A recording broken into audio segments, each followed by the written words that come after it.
സ്പായിലെ കൂട്ടബലാത്സംഗ കേസിലെ 4 പ്രതികൾ ബംഗളൂരുവിലേക്ക് കടന്നതായി സൂചനയുണ്ട്. അന്വേഷണത്തിന്റെ ഭാഗമായി പ്രത്യേക സംഘം ബംഗളൂരുവിലേക്ക് പോയേക്കും. ഷിജോ കുര്യൻ വാർത്തകൾ വരുന്നു. Shijo, good morning. അപ്പോൾ നമ്മൾ നേരത്തെ ഇങ്ങനെ പറയായിരുന്നു, ഇവർ സ്വാധീന ശക്തിയിലുള്ള പ്രതികളൊക്കെ ആവുമല്ലോ, അവർ പോലീസ് ഞങ്ങളെ പിടിച്ചോ എന്നൊന്നും ഇവിടെ നിൽക്കില്ലല്ലോ, നാട് കടക്കുമല്ലോ. അങ്ങനെ നാട് കടന്നു ഷിജോ അല്ലേ?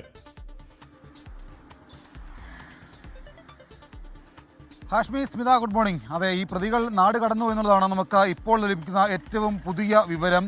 നിലവിൽ ഈ കേസുമായി ബന്ധപ്പെട്ടുകൊണ്ട് 2 പ്രതികൾ മാത്രമാണ് അറസ്റ്റിലായിട്ടുള്ളത്. സുബിൻ അലക്സാണ്ടറിന്റെ സുഹൃത്ത് ബെർലിൻ ദാസും മാത്രമാണ് അറസ്റ്റിലായിട്ടുള്ളത്. ബാക്കിയുള്ള 4 പ്രതികൾ, ഈ 4 പ്രതികളും ബംഗളൂരുവിലേക്ക് എത്തിയിട്ടുണ്ട് എന്നുള്ള ഒരു സൂചന പോലീസിന് ലഭിച്ചിട്ടുണ്ട്. പോലീസ് സംഘം, പ്രത്യേക അന്വേഷണ സംഘം ബംഗളൂരുവിലേക്ക് ഉടൻ പോകും എന്നുള്ളതാണ് നമുക്ക് ഈ ഒരു ഘട്ടത്തിൽ ലഭിക്കുന്ന ഏറ്റവും പ്രധാനപ്പെട്ട വിവരം. ഈ കുറ്റകൃത്യം ചെയ്യുന്ന ആളുകളുടെയൊക്കെ ഒരു പ്രധാനപ്പെട്ട കേന്ദ്രമായിട്ട്, അല്ലെങ്കിൽ അവരുടെ ഒരു ഒളിസങ്കേതമായിട്ട് ബംഗളൂരു മാറിയിട്ട് കുറേ നാളുകളായി. എന്ത് സംഭവിച്ചെന്ന് പറഞ്ഞാലും എല്ലാവരും ഏറ്റവും അധികം രക്ഷപ്പെടാനായിട്ട് തിരഞ്ഞെടുക്കുന്ന ഒരു സ്ഥലം ബാംഗ്ലൂരാണ്. അങ്ങനെ ബാംഗ്ലൂരിലേക്ക് ഈ 4 പേരടങ്ങുന്ന സംഘം പോയിട്ടുണ്ട്. ഈ 4 പേരുടെ പേര് വിവരങ്ങൾ കൃത്യമായിട്ട് പോലീസ് സംഘത്തിന് ലഭിച്ചിട്ടുണ്ട്. ആരൊക്കെയാണ് ഈ പ്രതികൾ എന്നുള്ളതിനെക്കുറിച്ച് പോലീസ് കൃത്യമായിട്ട് അവരുടെ അഡ്രസ്സ് ഇതുവരെ പുറത്തേക്ക് വിട്ടിട്ടില്ല. അതിനകത്ത് ഒരു പ്രതിക്ക് പത്തനംതിട്ട ജില്ലയിലും അതുപോലെ തന്നെ തിരുവല്ലയിലുമായിട്ട് കേസുകളുണ്ട് എന്നുള്ള കാര്യങ്ങൾ കൂടി പോലീസ് പറയുന്നുണ്ട്. ഈ രക്ഷപ്പെട്ട 4 പ്രതികളുടെയും ഫോൺ സ്വിച്ച് ഓഫ് ചെയ്ത നിലയിലാണ് ഇതുവരെ. അതായത് ഈ സംഭവം നടന്ന് 1-ാം തീയതി സംഭവം നടക്കുന്നു, 2-ാം തീയതി ഇവർ ജില്ല വിട്ട് മറ്റിടങ്ങളിലൂടെ ബംഗളൂരുവിലേക്ക് പോയി എന്നുള്ളതാണ് പോലീസ് സംഘം അനുമാനിക്കുന്നത്. ആ സമയം മുതൽ ഇതുവരെ ഈ 4 പ്രതികളുടെയും ഫോൺ സ്വിച്ച് ഓഫ് ചെയ്ത നിലയിലാണ്.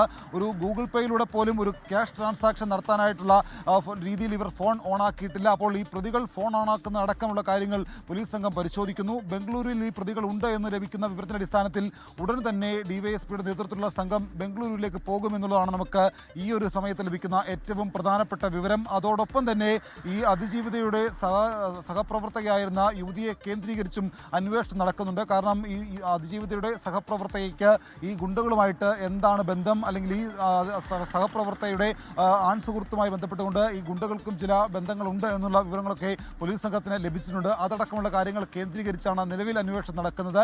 എന്തായാലും ഒരാഴ്ചയ്ക്കുള്ളിൽ ഈ പ്രതികളെ പിടികൂടാൻ കഴിയും എന്നുള്ളൊരു പ്രതീക്ഷ അന്വേഷണ സംഘം പങ്കുവെക്കുന്നുണ്ട്. പരമാവധി 7 ദിവസം എന്നുള്ളതാണ് പോലീസ് സംഘം ഇപ്പോൾ നൽകുന്ന ഒരു വിവരം. ആ ദിവസത്തിനുള്ളിൽ ഈ പ്രതികളെ പിടികൂടും. അത്രയും ദിവസം നീണ്ടു നിൽക്കേണ്ടി വരില്ല. പരമാവധി 2 ദിവസം കൊണ്ട് തന്നെ പിടികൂടാൻ കഴിയും. അത്രയും കേപ്പബിലിറ്റി ഉള്ള ഒരു പോലീസ് സംഘമാണ് കേരളത്തിൻ്റേത്. അപ്പോൾ ആ രീതിയിൽ പോലീസ് സംഘം ഫലപ്രദമായിട്ട് തന്നെ ഇടപെടുന്നുണ്ട്. പരമാവധി വേഗം ബംഗളൂരുവിലല്ല, അവിടുന്ന് എവിടേക്ക് പോയാലും പിടികൂടാൻ കഴിയും എന്നുള്ള ഒരു ആത്മവിശ്വാസം കൂടി പോലീസ് സംഘം പങ്കുവെക്കുകയും ചെയ്യുന്നുണ്ട്. ഹാഷ്മി, ഓക്കെ ഷിജോ, കേരള പോലീസിന്റെ കേപ്പബിലിറ്റി വരുന്നു, ആർക്കും തർക്കങ്ങളില്ല. പക്ഷേ ആ കേപ്പബിലിറ്റി ഉള്ള അന്വേഷണ പോലീസ് സംഘത്തിന് മുന്നിൽ കൂടിയാണ് അവർ ഇവിടെ നിന്ന് കടന്ന് ബാംഗ്ലൂരിലേക്ക് പോയത് എന്നുകൂടി കാണണം. പക്ഷെ അത് വേണമെന്ന് വെച്ചാൽ ഇവരൊന്നും കേരളം വിടില്ല. അത് ഉറപ്പാക്കാനുള്ള കഴിവ് കേരള പോലീസിനുണ്ട്.